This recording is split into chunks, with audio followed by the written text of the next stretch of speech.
paz do Senhor, meus irmãos, minhas irmãs, graças a Deus estamos aqui mais uma semana. Essa semana vamos tratar e conversar sobre a lição de número 4, que vai ser lecionada no dia 26 de julho de 2026. O título da nossa lição é O Espírito que nos guia para além das fronteiras. Para comentar essa lição, isso aqui é o presbítero Alexandre e o irmão Ricardo, professor aqui da sede. Professores e professoras, a paz do Senhor. Isso aí. Nós vamos fazer uma oração e daremos em sequência aí os comentários, tá? Oremos. Senhor Jesus, nós te damos graças, Senhor, pela tua presença. Pedimos, Senhor, o teu amor, a tua direção, que o teu Espírito Santo nos guie nessa aula. Nós precisamos de ti, nós precisamos do teu amor. E que o Senhor possa abençoar cada professor, cada professora que está nos acompanhando, nos ouvindo, que dá aula nos domingos. Abençoe o nosso ministério, a IBD, nosso ministério, nós pedimos, Pai, em nome de Jesus. Amém. Bom, Ricardo, quero pedir para o irmão fazer a leitura do textuário e da verdade prática. Vamos lá. De sorte que as igrejas eram confirmadas na fé e a cada dia cresciam em número. Atos capítulo 16 e versículo 5. A verdade prática: o Espírito Santo não apenas guia o cristão em seus passos, mas também o impede de avançar quando isso não está de acordo com a vontade de Deus. Perfeito. A nossa leitura bíblica em classe, irmãos, essa semana, se encontra em Atos capítulo 16, versículos 11 ao 18, e depois do 25 ao 31. Do plano de aula, eu quero destacar aqui os objetivos da lição, que está no ponto 2, a apresentação da lição, e o objetivo da lição. O objetivo 1 é interpretar a direção do Espírito Santo na expansão missionária da igreja. 2. Contrastar o poder do Evangelho com a atuação das trevas em Filipos. E 3. Mobilizar a classe a responder com fé e louvor em contextos de sofrimento. Bom, Ricardo, antes de darmos continuidade, queria que eu fizesse aqui um pequeno comentário da introdução. Vamos lá. Professores, vamos aí continuar a história do apóstolo Paulo, né? Conforme registrado em Atos. Foi Lucas que fez toda essa pesquisa, né, na época, né? E ficou registrado aí para a nossa sabedoria, para nós ter o nosso conhecimento aí. Exato. Sobre isso. Nessa lição, temos a oportunidade de refletir sobre a ação soberana do Espírito Santo na condução da missão cristã. A segunda viagem missionária de Paulo revela que o avanço do Evangelho não depende apenas de planejamento humano, mas de sensibilidade à direção divina. Então aqui a gente vê duas situações, né, Alexandre? A gente vê a mente do apóstolo Paulo, né, que aparentemente estava correta, né? Ele estava lúcido, só que a gente também vê aqui a mente do Espírito.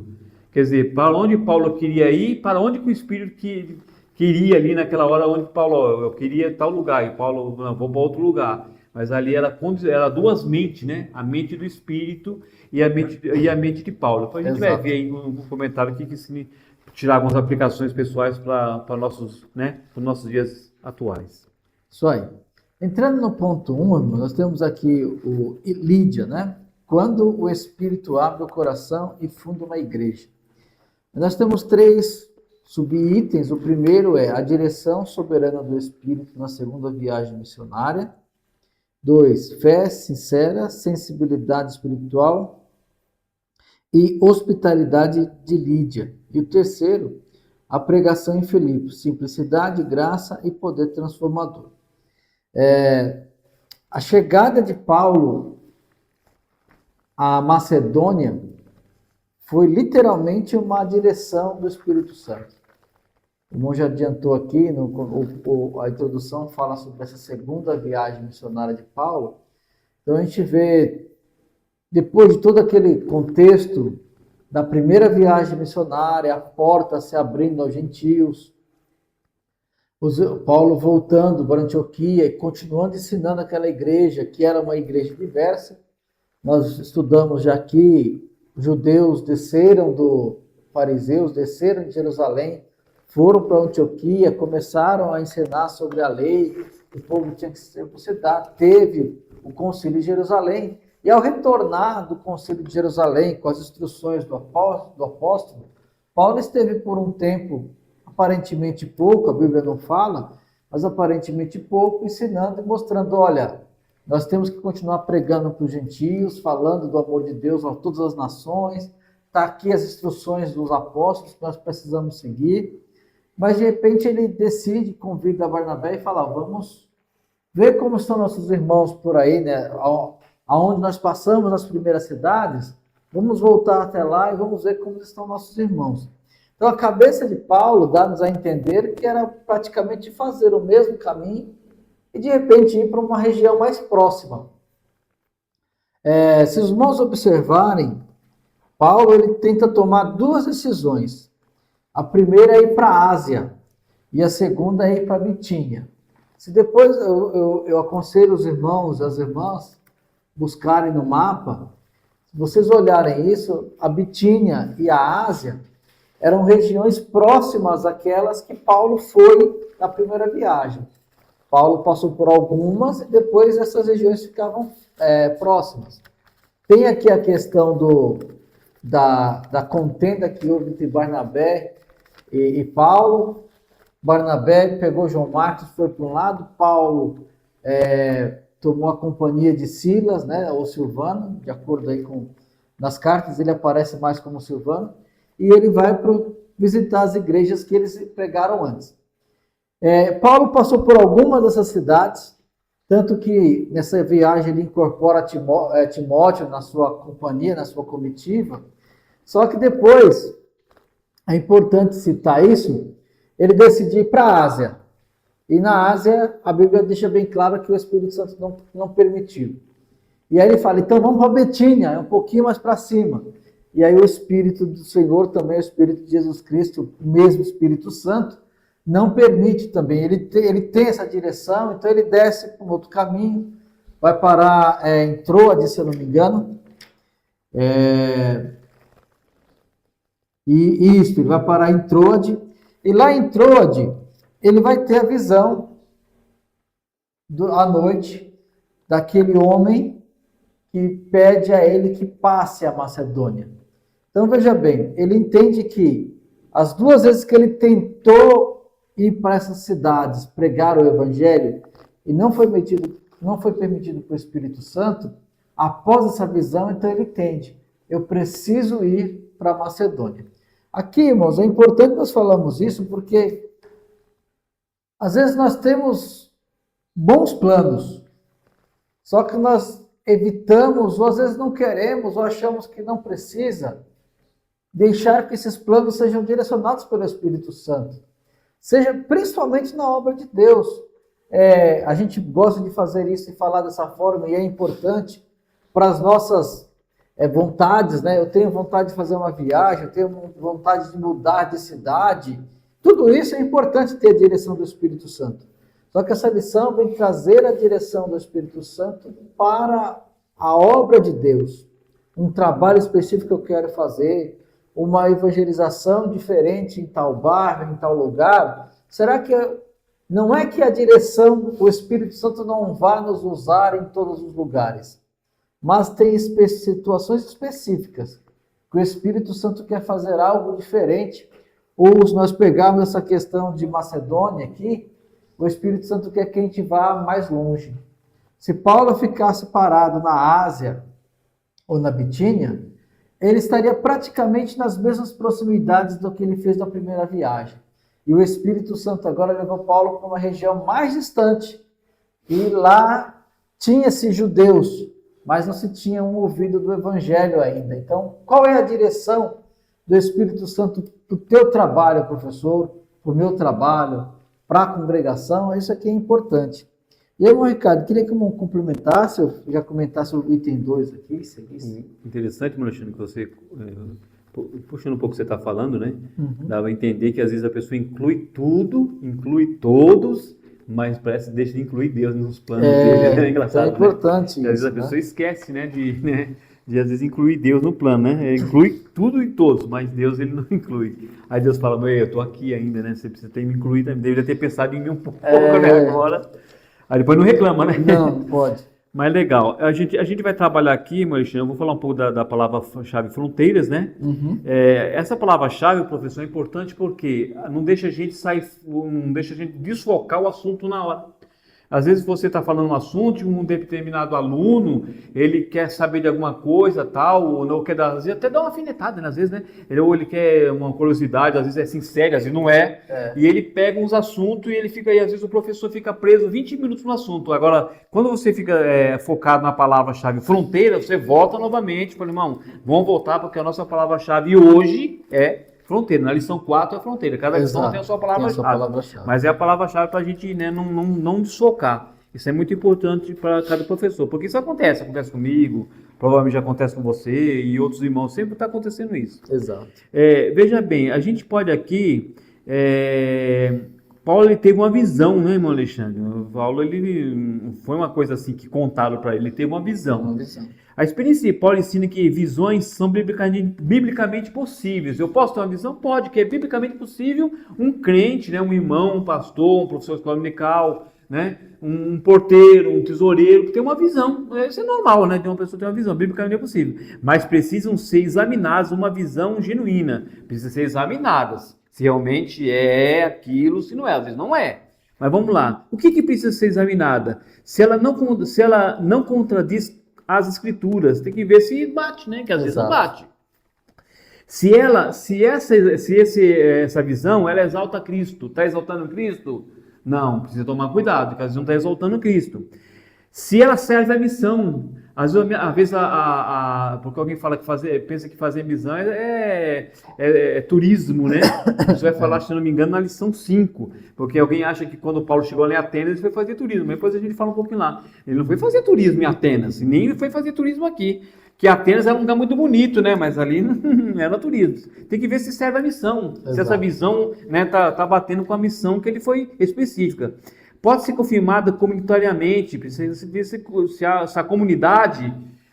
O que é a comunidade? Não é a comunidade onde você mora, é a comunidade eclesiástica, principalmente eclesiástica. Assim, quando você tiver uma noção, Deus ele trabalha de um jeito interessante, porque você pode ver, quando Daniel Berg e Gunnar Wing chegaram ao Brasil, eles não eram homens do Brasil, na mente dos pastores deles, era outro. Na mente dos pastores deles eram homens para a Índia. Quem deu a visão para um deles foi Deus, mostrando o nome Belém. Aí você fala, não era muito mais fácil Deus escolher alguém daqui do Brasil para, olha, ele traz alguém lá do sueco, da Europa, para trabalhar com Você imagina o Brasil, Alexandre, há 110 anos ou mais atrás. Era muito difícil, irmão. Mas vai fazer o quê? Deus trouxe 2 europeus, então é o que Deus quer. Produz obediência, não orgulho. Às vezes a pessoa tem uma visão, ele começa, né? Será que isso é o seu orgulho? Será que isso vai produzir obediência ou vai produzir orgulho? Tem que tomar muito cuidado com essas duas, né? Essas duas vertentes aí, né? A obediência e orgulho. Não transforma o receptor em autoridade incontestável. É muito sério isso daí. Essa fé sincera fala um pouquinho de Lídia aqui, é interessante, que eu até anotei algumas coisas aqui interessantes sobre Lídia. Olha só. Possuía boa condição financeira, mas não era dominada pelo materialismo. Eu posso ter condições financeiras? Posso, como ela tinha, né? Vamos colocar aqui uma empresária, vamos colocar hoje, né? Naquele tempo não tinha esse nome empresário, mas vamos colocar uma empresária, né? Então ela tinha uma boa, pelo que a gente entende aqui, Lídia é apresentada com além de ser uma boa condição financeira, ela também é adoradora de Deus, provavelmente uma gentia temente a Deus. O que a gente entende que nem judia ela era, né? O que a gente entende aí, o texto não fala isso daí, né? Aí, professor, eu notei assim, o fato de Lídia possuir recursos não significa automaticamente que fosse materialista. Você pode ter recurso, pode, mas você é materialista? Será que todo mundo que tem recurso, ele é automaticamente materialista? Tem que ver isso daí, às vezes não é, mas às vezes é. Às vezes ele tem um recurso e ele também é materialista. Da mesma forma, a pobreza material não constitui prova automática de espiritualidade, que eu achei muito forte. Eu sou espiritual, irmão Alexandre. Mas por quê? Porque eu sou pobre. eu sirvo a pobreza, né? E não é bem assim, né? Precisa tomar cuidado. São duas coisas totalmente diferentes aí. O problema bíblico não é possuir recursos, mas, olha o que a Bíblia fala. Amar o dinheiro, confiar nas riquezas, explorar pessoas, tem que tomar muito cuidado, colocar os bens acima de Deus. Isso é o prático. recusar generosidade e construir identidade no status econômico. Tem gente que nossa, eu sou, mas é por causa do status. Você é, então tem que tomar muito cuidado. Você pode até ser, né, ter um bem material, mas tem que tomar muito cuidado aí, né, de ter esse amor pelo dinheiro, ter essa paixão pelo dinheiro. Essa parte de adoradores de Deus, tem até a parte em grego, mas eu não vou até pular aqui, significa reverenciar, adorar ou temer religiosamente. A expressão adorador de Deus ou temente a Deus era frequentemente usada em atos para gentios simpatizantes do judaísmo. Essas pessoas reconheciam Deus de Israel. Alguém acha que eles não conheciam, né? Mas eles conheciam, eles tinham um certo... Porque é aquele negócio que a gente volta lá no passado. O pai passava para o filho passava para o neto, e aquele... Era oral, né, mancha? Não tinha ainda o Pentateuco, né? Hoje, professor, se você tiver uma noção, acho que é 5, 6 anos, chamados salmudinhos, né? Um fala que é 5 anos, 6 anos, não importa.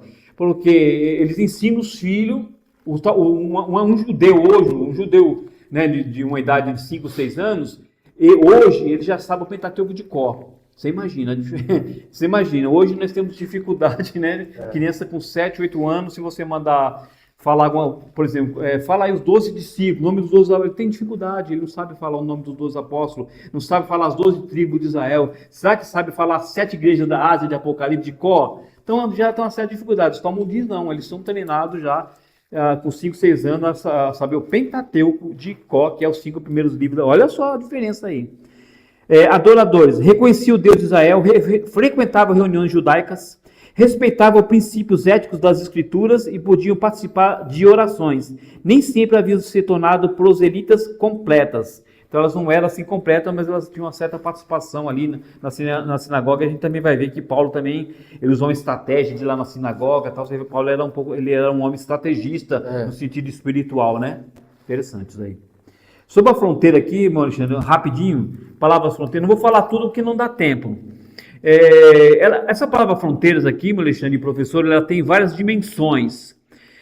Você pode falar aí, professor, fronteiras geográficas, o evangelho atravessou regiões, mares e territórios políticos. E é verdade, porque da onde Paulo saiu, né? Aí você fala assim, para onde Daniel Berg e Gunavik também saíram? Pô, atravessaram aí, né? Para chegar aqui não foi brincadeira, né? Mas para você ver. Então são fronteiras aí geográficas. Fronteiras culturais é a mesma coisa? Não. Missionários de origem judaica entraram em ambientes profundamente marcados pela cultura grega e romana. Eles não tinham nada a ver com grego e romano, mas eles ultrapassaram as fronteiras. É chamado de fronteiras culturais. Exato. Eles ultrapassaram e chegaram em outra cultura. Fronteiras étnicas, judeus e gentios foram reunidos na mesma comunidade de fé. Judeus e gentios não tinham papo religioso, só para a gente entender. Eles não tinham papo religioso, né? Não tinha esse negócio de, quando se tinha o sacrifício lá no Antigo Testamento, o gentio nunca participou daquilo ali. Ali era restrito, né, aos judeus. O gentio não tinha vez. Você pode ver que essa fronteira aí é chamada fronteiras étnicas, ou seja, judeus e gentio é a coisa de Deus, né? Juntos podem adorar a Deus, né? Juntos. Fronteiras sociais, em Filipe o evangelho alcançou Lídia, uma comerciante, uma jovem escravizada, a gente vai falar aí, né? E um carcereiro romano. Então são 3 pessoas que o texto vai falar aí. Totalmente pessoas distintas. E alcançadas. E alcançadas, isso mesmo. E é importante tudo isso que o irmão colocou, porque Lídia, ela conhecia a Deus através dos judeus. Mas não conhecia o que é salvação. Então, quando Paulo decide ir até aquele lugar onde os judeus oravam e começa a falar com aquelas mulheres, Lídia, aí a Bíblia vai falar que ela abriu o coração, Deus abriu o coração dela para compreender aquilo. Então, isso é importante mostrar, porque no nosso dia a dia, nas nossas ações, nos nossos evangelismos, nós temos que ter essa visibilidade de quem está abrindo o coração para o Evangelho, para poder trabalhar com essas pessoas. Aqui Paulo fala, aqui o comentarista coloca assim, pregação em Filipos, simplicidade, graça e poder. E às vezes nós estamos querendo fazer algo tão grandioso, né, uma pregação tão grandiosa, e o que normalmente Deus precisa é só de alguém que fale a palavra dele de uma forma simples e que se esteja direcionado ao poder do Espírito Santo, entregue a Deus. É importante que nós tenhamos isso em mente, irmãos, e conversar com os alunos sobre isso. Às vezes os alunos Talvez nem todos, mas alguns dele pode estar querendo até fazer alguma coisa, mas ele acha o seguinte: eu não tenho conhecimento, eu não sou dirigente, não sou professor, não tenho muita coisa, mas nós podemos falar para os nossos alunos que é o seguinte: o simples fato de você virar para alguém e dizer, olha, Jesus te ama, ou Jesus pode salvar, ele tem a solução para o teu problema, essa daí já é a frase, ou a porta que o Espírito Santo precisa para trabalhar na vida de alguém. Nós precisamos crer e fazer isso. Aqui está escrito assim, o comentarista deixou: Lídia responde com fé e obediência, ensinando que Deus age tanto em grandes centros quanto em encontros humildes. Então isso é importante. O mesmo Jesus que pregava para as multidões, pregava para várias pessoas, ele se importou com a mulher lá samaritana, né? Só ela, mas ele foi falar só com ela, porque ele precisava salvar aquela mulher. Então, nós precisamos ter isso em mente. Às vezes nós queremos fazer algo tão grande, esquecemos de fazer, às vezes, algo pequeno. Isso é extremamente importante. Bom, Ricardo, nesse primeiro ponto aqui, quer complementar mais alguma coisa? Tem uma frase aqui, mano, que eu anotei que eu achei interessante, né? A gente anota aquelas coisas, não dá para anotar tudo, né? De tudo isso que a gente vai falar aqui, de 3 pessoas totalmente diferentes. Aí ele colocou uma frase assim: Deus utiliza diferentes circunstâncias para alcançar diferentes pessoas. Você pode ver que são 3 diferentes circunstâncias ali, não tem nada a ver Lídia com aquela mulher que ela fazia aquele trabalho com aquela adivinhação, aí o carcereiro é outra pessoa totalmente, são circunstâncias diferentes, mas são só para salvar essas pessoas. É interessante. E o quanto nós estamos dispostos a estarmos atentos a esse trabalhar de Deus, para entender que com circunstâncias diferentes Deus pode usar a nossa vida para atingir alguém, né? Às vezes, Alexandre, a gente não cortando, mas às vezes critica alguém que está ali na praça pregando. Às vezes alguém fala, o cara não sabe nem falar, você não sabe que pode ser que um Billy Graham ali, da vida, vai aceitar Jesus e aí, né? Às vezes só basta um, né? Só precisa de um Billy Graham só. Não precisa de 2, 3, 6 Billy Graham. Um Billy Graham é o suficiente. E eu diria, você até um pouco mais, não vou falar conservador, mas até às vezes uma alma que ele ganhou para Jesus ali, que se converteu realmente, valeu todo aquele esforço, aquele trabalho, e às vezes de anos que ele tem feito ali. Verdade. Entrando no ponto 2, nós temos aqui a libertação da jovem possessa e o confronto com os poderes das trevas. Aqui nós temos também 3 subitens. O primeiro é a expulsão de um espírito de adivinhação. O segundo, a reação dos exploradores e perseguição injusta. E o terceiro, a fala da justiça humana. E aí, meu Ricardo, queria que eu começasse aqui falar sobre esse ponto. Aqui já é uma outra circunstância, né? Aqui na lição já é a segunda circunstância, exato, né? Eu sei, professor, que é difícil, a gente tem uma certa dificuldade, porque eu também tenho, Alexandre, de chegar no terceiro tópico, né? Que é o terceiro tópico aqui, vai falar da prisão de Paulo e Silas e a conversão do casal. Porque dependendo do tema da lição, às vezes os alunos se empolgam, eu acho que o Espírito Santo também, né, começa a mover ali, e às vezes a gente se empolga ali e a gente esquece do terceiro ponto. Mas vamos tentar, né, com as nossas forças, com a nossa inteligência, pedir graças a Deus, a gente tentar chegar ao terceiro ponto. Mas não é fácil. Eu sei que todos nós sofremos, nós brigamos com nós mesmos, né? Por que eu não consegui chegar ao terceiro tópico? Mas para ver se a gente consegue chegar aí ao terceiro tópico, aí nos domingos, porque é muito interessante. Os 3 episódios são muito importantes. Os 3 episódios nos ensinam alguma coisa. Cada episódio tem um específico aqui, vai nos ensinar alguma coisa. Essa jovem escrava, ela sofria dupla escravidão. Ela era primeira escravidão, ela era dominada por espírito demoníaco. Exato. Ali não era coisa normal. Tanto que quando foi expulso aquele espírito, tão prova que não era ela ali, que quando foi expulso ela já não tinha mais, ela não conseguia mais, é verdade. Ela não conseguia nada, né? Então ela sofria dupla escravidão. Primeira escravidão era dominada pelo espírito maligno. Outra escravidão que é coisa séria, era explorada economicamente por senhores humanos. Aí que é o problema. Ela não era sofria só o espírito demoníaco, alguém por trás ali ganhava economicamente falando, algum dinheiro da época, porque ela fazia as boas adivinhações. Não era só ela que ganhava. Então ela era explorada pelo negócio que ela tinha ali, um espírito específico, né? E alguém pergunta assim, cara, desse espírito existe hoje? Pelo amor de Deus, aqui tem mais. São os adivinhadores aí, os pessoas que ficam adivinhando coisa. É o mesmo espírito. Essa personagem aqui, que a Bíblia não dá o nome, né? A Bíblia não dá o nome dela. Mas o espírito que estava nela, que foi expulso pelo apóstolo Paulo em nome de Jesus ali, esse espírito continua atuando até hoje. Mas, Ricardo, já se passaram 2000 anos, o espírito ele não morre. Ele fica atuando, sai de um, morre um, e ele vai indo no outro, e assim ele não para de atuar, ele está sempre atuando. Então não pensa você que isso acabou. Acabou a Lídia, acabou essa jovem escrava, mas o espírito continua atuando aí. Então ela sofria por duas coisas aí, ela sofria pelo dupla escravidão, dominada pelo espírito maligno, e ela explorada economicamente por senhores humanos.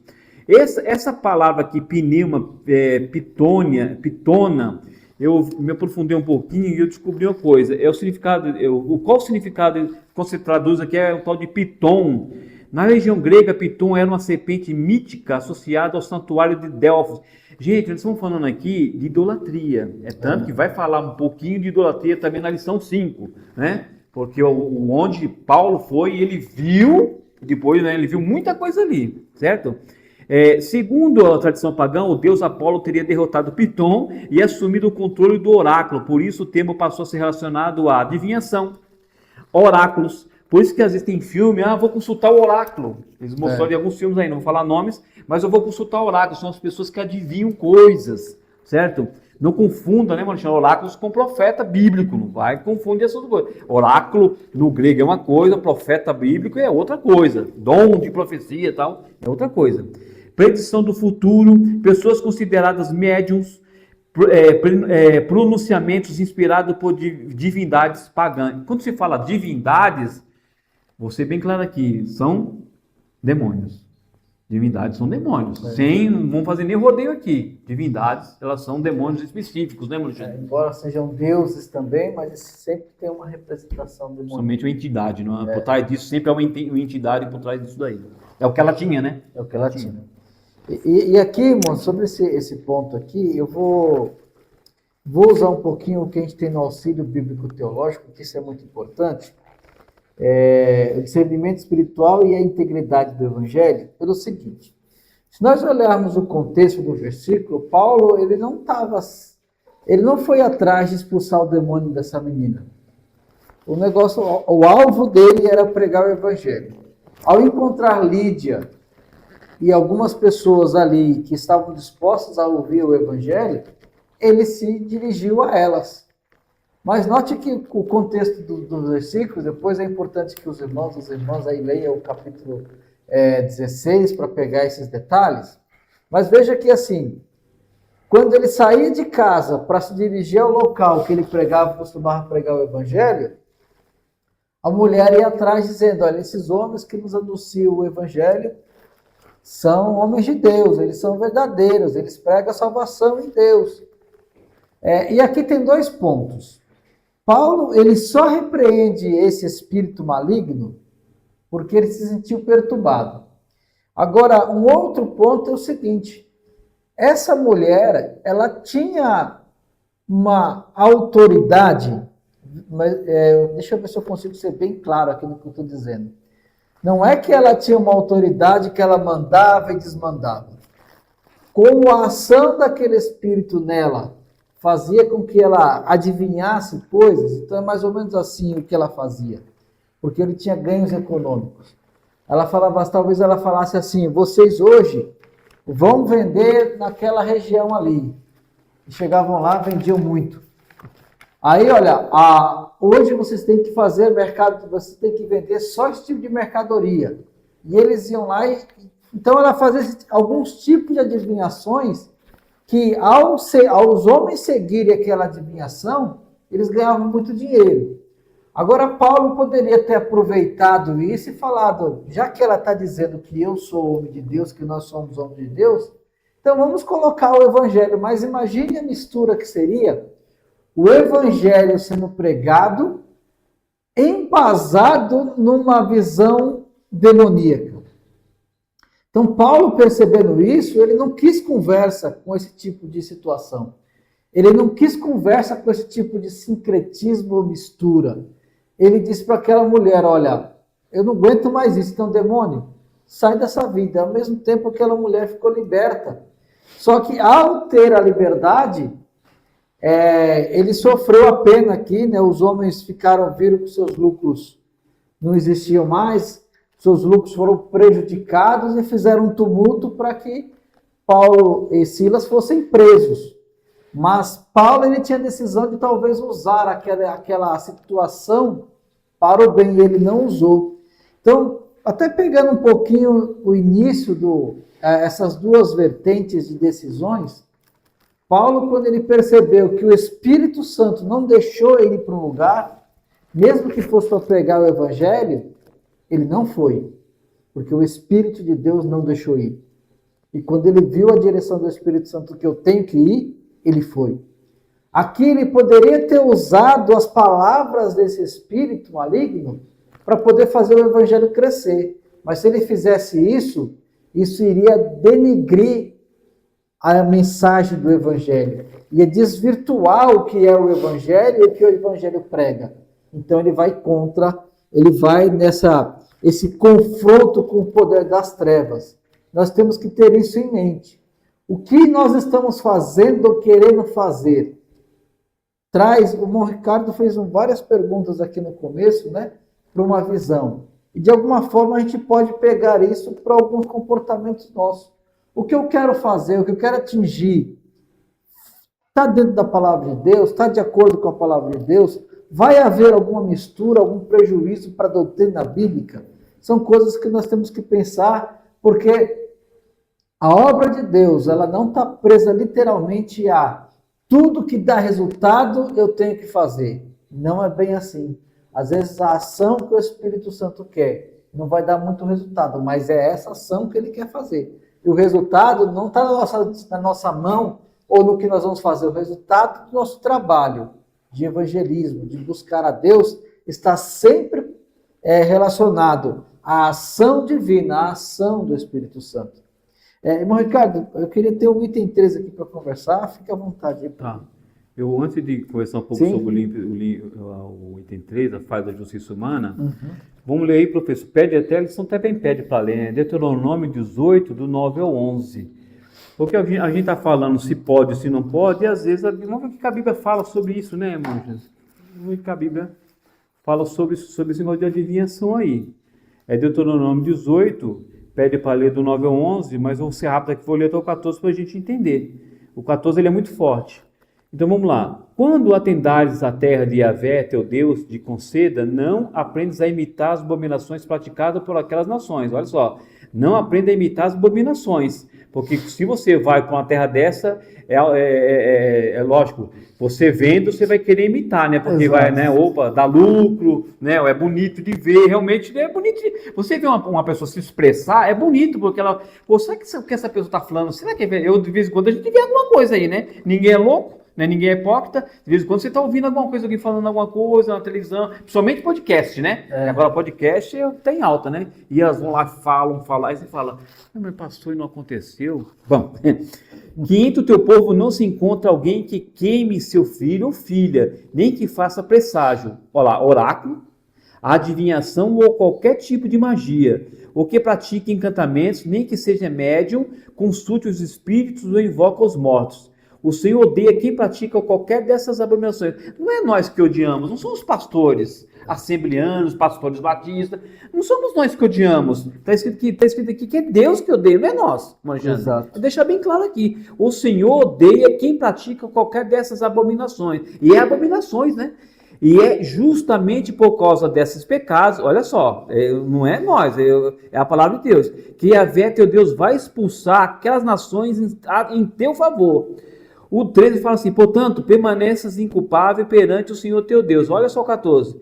Eis que as nações que vais conquistar dão ouvidos a oráculos evidentes pagãos. Quanto a ti, isso não é permitido pelo Senhor teu Deus. Quanto a nós, isso não é permitido, é simples assim.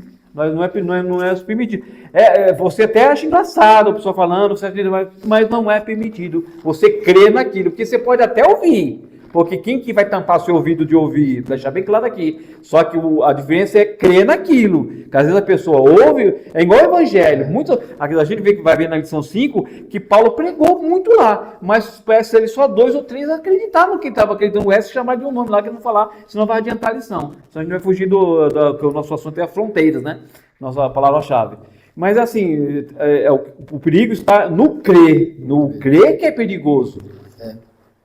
E diante desse cenário onde ele toma a ação de viver o que realmente a palavra de Deus, a vontade de Deus era necessária, ele vai depender aqui da justiça humana. Então, os homens, os magistrados romanos daquela cidade, eles olham aquilo e eles estão mais presos ao tumulto e à palavra daqueles senhores da menina que ganhavam dinheiro em cima dela, do que em si fazer o julgamento correto.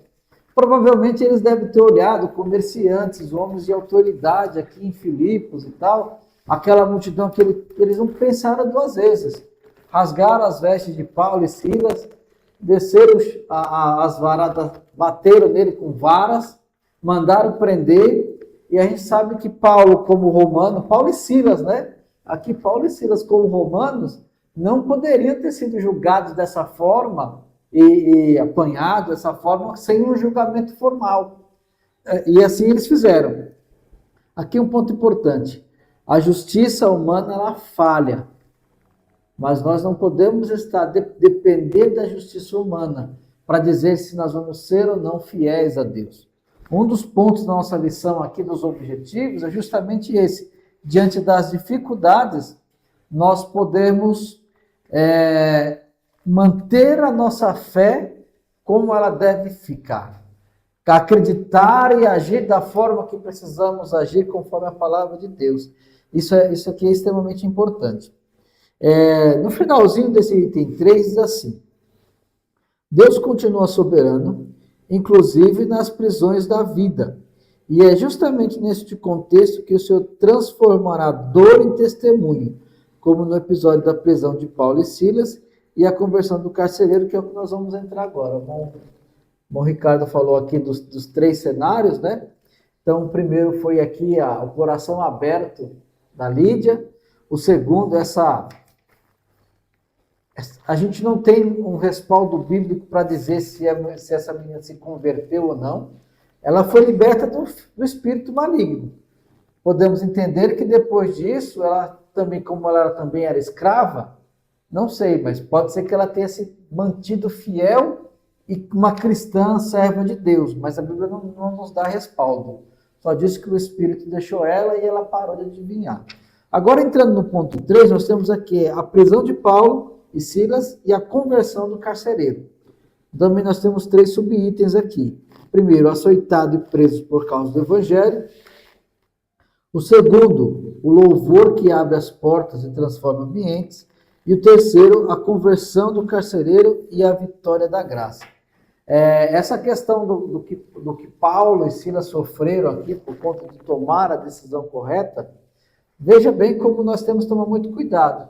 Se eles tivessem, talvez, seguido o caminho, olha só, se eles tivessem seguido o caminho de pregar o evangelho baseado na pregação dessa mulher, quando ela falou que eles aí são servos de Deus, e eles estão pregando o caminho da verdade, então eles usassem esse argumento para pregar, continuar pregando o evangelho, fazer com que as pessoas o aceitassem, talvez eles não passariam por isso aqui, porque os homens continuariam, mas o problema é o seguinte, até que ponto nós não podemos ter nenhum tipo de envolvimento com as obras das trevas, né? Jesus foi muito claro. Vamos-nos daqui, porque eu vi Satanás cair como um raio, mas ele não tem nada em mim. Então nós estamos separados das obras das trevas e precisamos da misericórdia de Deus para continuar servindo a Deus e tomar as direções corretas como Paulo fez. Mesmo que isso cause humilhação, dor, injustiça, perigos. Não é fácil, né? Graças a Deus nós vivemos num país que de alguma forma temos liberdade ainda, por mais que temos casos, espero que continue assim, mas temos casos isolados de alguém que sofreu uma ou outra coisa, mas é muito raro. Nós vivemos num país diferente, mas precisamos estar firmes para sofrer e o nome do Evangelho, em nome de Jesus, ser glorificado. Bom, Ricardo, pode continuar aqui o comentário aí? Vamos lá. Aqui vai falar um pouco de portas fechadas, ela vai falar um pouco de unção. Alguém acha assim, eu tenho unção. Eu tenho unção, obrigatoriamente não tenho sofrimento, não é bem assim não. Alguém fala assim, quando não era convertido, né, eu tinha uma vida, né? Quando me convertei, aconteceu. Eles contam até uma história que diz que uma pessoa ele aceitou Jesus, no outro dia foi mandado embora, mas é assim mesmo, é engraçado, né? Mas é assim mesmo, né? Deus depois abre portas, né? Deus ele vai abrir porta para ele, às vezes abre até uma porta melhor, mas às vezes a gente às vezes Deus nos prova, né? O diabo ele tenta para ver sua derrota. Mas Deus não, ele prova para te dar vitória. É diferente. O Deus ele age diferente, mas não pense que o diabo também não vai ficar parado, que ele não fica não. Ele é espírito.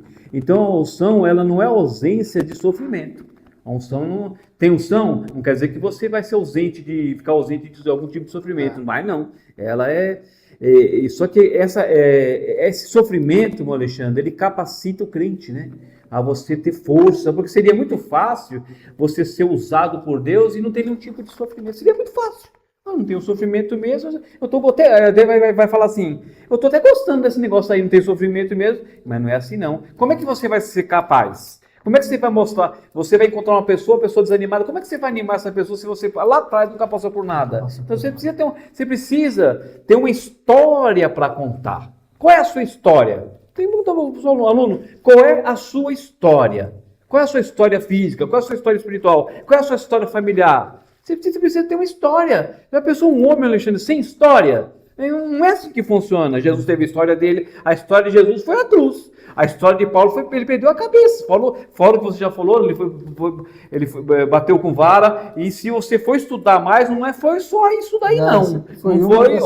Foi uma das situações específicas, né? Porque ele passou. Mas se você vê uma pessoa que mais apanhou na bíblica depois de Cristo, que se apanhou até a morte, né?